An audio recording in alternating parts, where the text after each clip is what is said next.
I'm here today with Íñigo Redín, the meet director of the X-Pyr, and we have published the route, and we thought we'd do a little chat on what the thinking behind it was, what the strategy that might be required is, and some general considerations about what we're going to be asking the pilots to do this edition.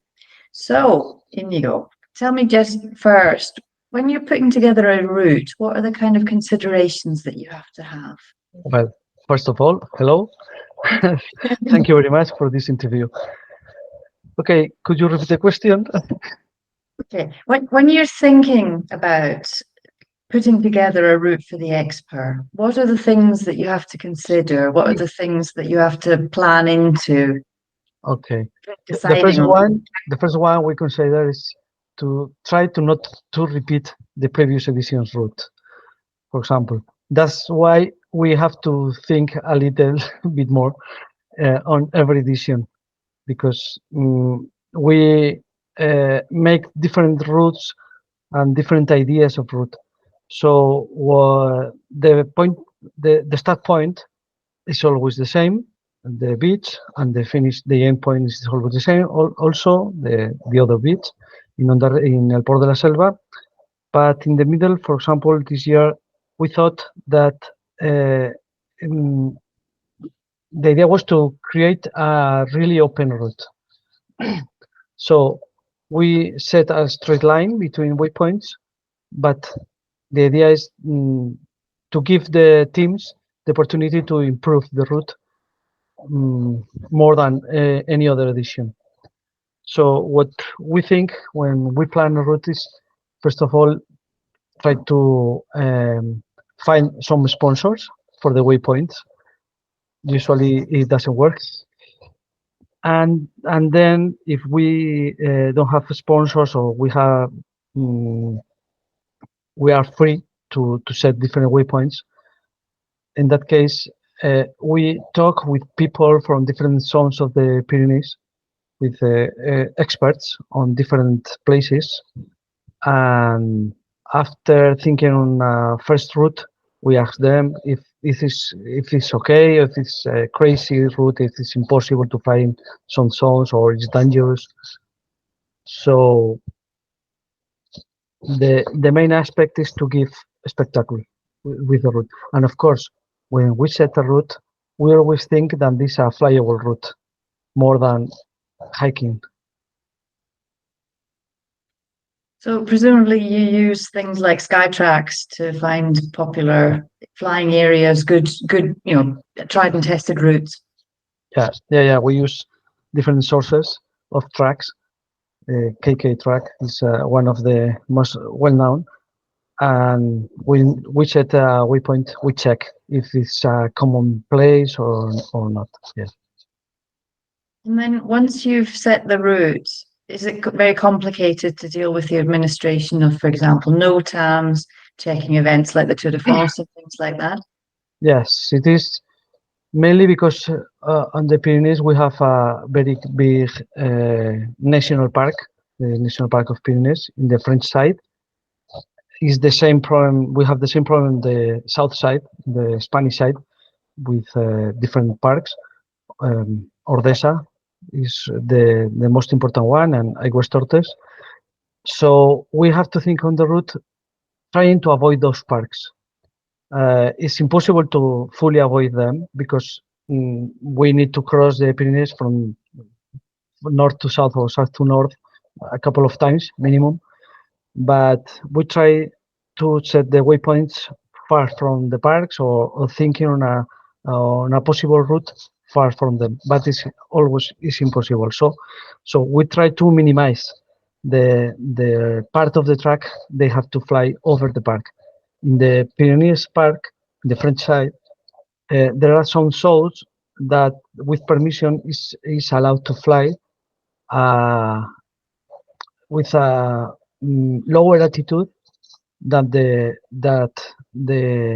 one set by the park. It's forbidden to fly under 1,000 meters over the ground usually, but there are some corridors where the pilots can fly at 200 meters, over 200 meters over the ground. But we need to ask for that. This is one part. There are many birds protections places. When I say many, it's 40 or even more. We have to respect them also, and this is related with nature. But we have to respect other zones, thinking on aeronautical reasons, and of course we have to respect them, and we have to deal with a big NOTAM, because we asked for a NOTAM for the whole route, for the whole Pyrenees, and we cut this NOTAM in several parts to activate or deactivate them, depending on the route, or where are the teams crossing the route. So yes, it takes a long time. Imagine it's incredibly complicated. So let's have a look at this route that we're going to do in the 2024 edition. I'm going to share with you my screen.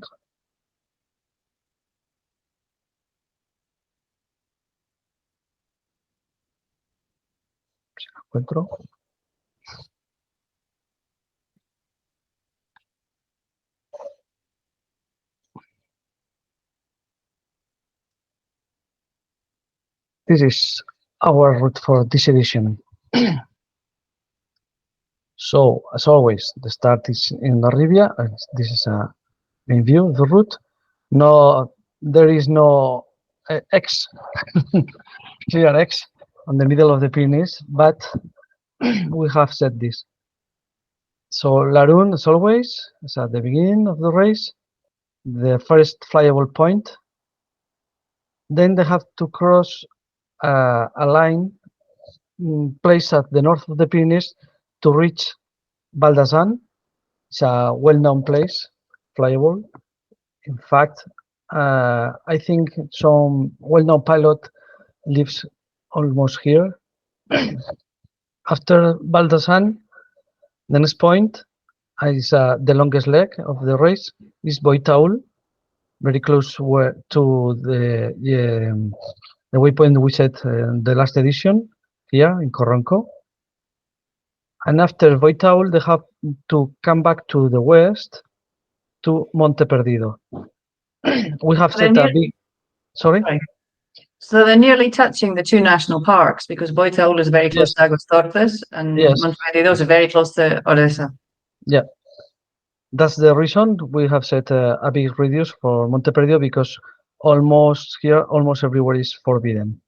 So we have set the waypoint here in the Valle de Pinetas Valley. The next one is placed at the north of Andorra, here. Le Puy de Trois Seigneurs. It's a well-known place for flying also.